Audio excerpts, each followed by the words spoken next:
तो स्वागत है आप सभी का मेरे इस चैनल पर। और आज हम लोग पढ़ने वाले हैं इंग्लिश ग्रामर। जब स्कूल टाइम में हम लोग ग्रामर सीखते हैं तो उसमें बहुत सारे फॉर्मूलाज, रूल, रेगुलेशन ये सब याद करके हम लोग थक जाते हैं। पर मैं आपको बता दूं कि अगर मेरे इंग्लिश वाले सेशन को अगर आप रोज़ देखते हैं तो आप बिना कोशिश, बिना मेहनत किए इंग्लिश अपने आप सीख जाएंगे। ये मेरी गारंटी है।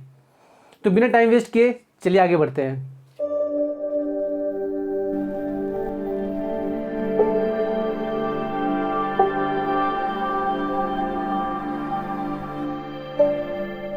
आज हम लोग पढ़ने वाले हैं टेंस। तो चलिए स्टार्ट करते हैं।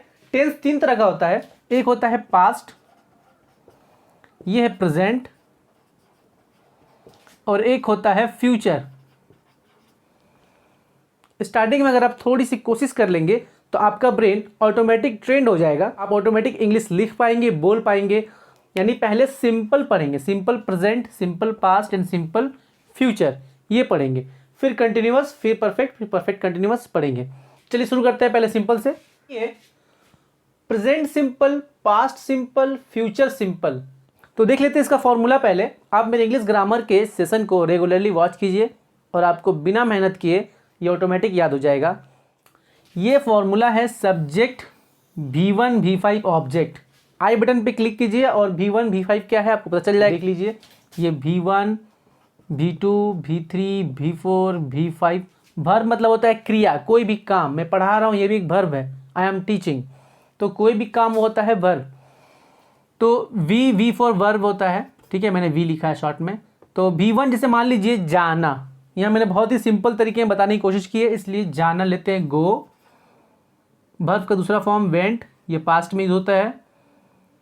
V3 होगा गॉन, V4 गोइंग, यानी ये V4 में हमेशा ING लगेगा, और V5 होगा गोज, यहाँ S या ES लगता है। तो प्रेजेंट सिंपल में देखिए, subject V1 V5 object. I go to school, I जो है सब्जेक्ट हो गया, गो जाना, गो ये V1 हो गया, गो V1 हो गया, और ये ऑब्जेक्ट हो गया। ये लिंकिंग वर्ड है, इसको हम लोग आगे डिस्कस करेंगे। तो यहां पर देखिए V1 क्यों यूज हुआ है, V5 क्यों नहीं यूज हुआ। ही सब्जेक्ट हो गया, गोज V5 हो गया, स्कूल ऑब्जेक्ट हो गया। मैं विद्यालय जाता हूं, मैं विद्यालय जाता हूं। First person, second person, third person का रूल है। जैसे जैसे हम लोग पढ़ेंगे वैसे वैसे कुछ ना कुछ आपको मैं रूल बताता जाऊंगा और आप उसको नोट डाउन कर लीजिएगा। फर्स्ट पर्सन, सेकंड पर्सन, और एक होता है थर्ड पर्सन। फर्स्ट पर्सन कौन होता है, ये खुद को कहा जाता है, माई सेल्फ, तो वो फर्स्ट पर्सन हुआ। सेकंड पर्सन ये हो गया आपका, आपके सामने जो है तुम या आप, ये सेकंड पर्सन हुआ। यानी कि यहाँ पर मैं खुद को अब फर्स्ट पर्सन कहूँगा और आपको सेकंड पर्सन कहूँगा, और जो यहाँ अभी मौजूद थर्ड पर्सन वो हो गया।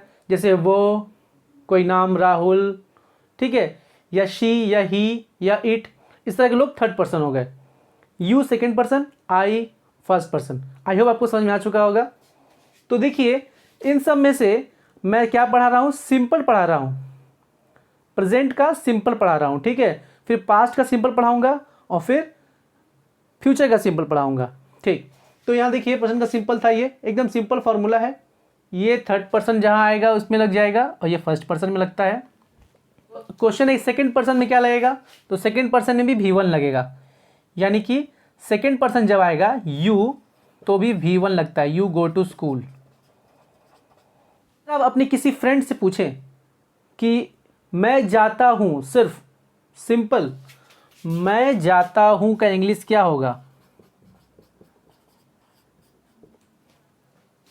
तो उसका आंसर 50% लोग सही देते हैं और 50% लोग गलत दे देते हैं, क्योंकि उनको नॉलेज नहीं, ऐसा नहीं है, वो मिसअंडरस्टैंडिंग से गलती कर देते हैं। मैं जाता हूं का मैक्सिमम लोग बोलते हैं आई एम गोइंग, पर इसका आंसर होगा आई गो, सिंपल आई गो, क्योंकि ये ता ती वाले वर्ड आते हैं उसको प्रेजेंट सिंपल में रखते हैं। या यूनिवर्सल ट्रुथ, सूरज पूरब से निकलता है, ये सब भी प्रेजेंट सिंपल में ही आएगा। चंद्रमा पृथ्वी के चारों तरफ चक्कर लगाती है। मैं रोज़ नहाता हूँ, जो हैबिचुअल हो, जो मतलब लोग करते ही हैं। ता ते ती, ऐसे अगर आते हैं सेंटेंस वो सारे प्रेजेंट सिंपल में आएंगे। इसमें कंडीशन ये है कि अगर है लास्ट में आएगा, जैसे मैंने कहा ना अभी कि मैं संगीत सीखता हूँ, वो रोज़ नहाता है, ये है हूँ ये वर्ड अगर आएगा दैट मीन्स वो प्रेजेंट है, और जहाँ था थी हो जाएगा तो वो हो जाएगा पास्ट। सिंपल होने की वजह से यहाँ भी ता ते ती आएगा, पर इसका लास्ट में क्या आ जाएगा था, तो समझ जाएंगे कि वो सेंटेंस क्या है, पास्ट सिंपल है। और इसका जगह V1 V5 नहीं, सिर्फ V2 लगेगा। जैसे देखिए मैंने एक एग्जांपल लिखा था आई गो टू स्कूल, तो यहाँ क्या हो जाएगा आई वेंट टू स्कूल, यानी इसका था मैं विद्यालय जाता हूँ, तो यहाँ हो जाएगा मैं विद्यालय जाती थी,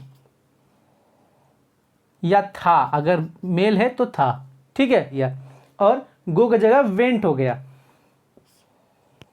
थर्ड पर्सन में भी वेंट ही रहेगा, यहाँ कुछ V1 V5 का चेंज करने का कोई प्रॉब्लम नहीं है। तो आशा करता हूँ कि आपको ये दोनों समझ में आ गया होगा। इससे भी आसान है फ्यूचर। फ्यूचर सिंपल देखिए, subject shell will V1 object.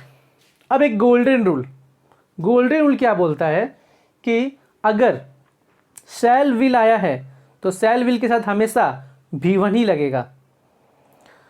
Future में जब भी फ्यूचर टेंस की बात की जाए, या सिंपल फ्यूचर हो या फ्यूचर परफेक्ट हो, फ्यूचर वर्ड आएगा तो शैल विल आएगा ही, बिकॉज फ्यूचर और शैल विल का फ्रेंडशिप है, ऐसे आप समझ लीजिए।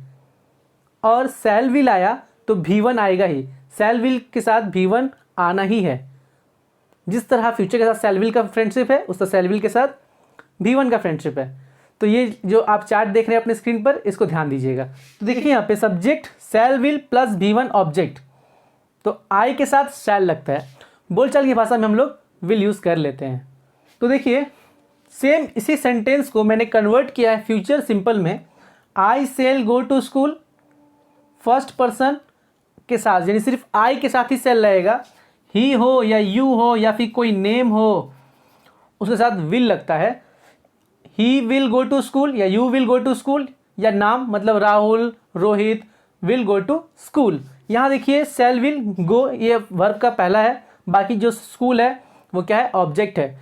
जैसे कि मैं रोज मंदिर जाता हूँ, ता तेती आया, ता जाता हूँ, तो क्या हो जाएगा ये प्रेजेंट सिंपल।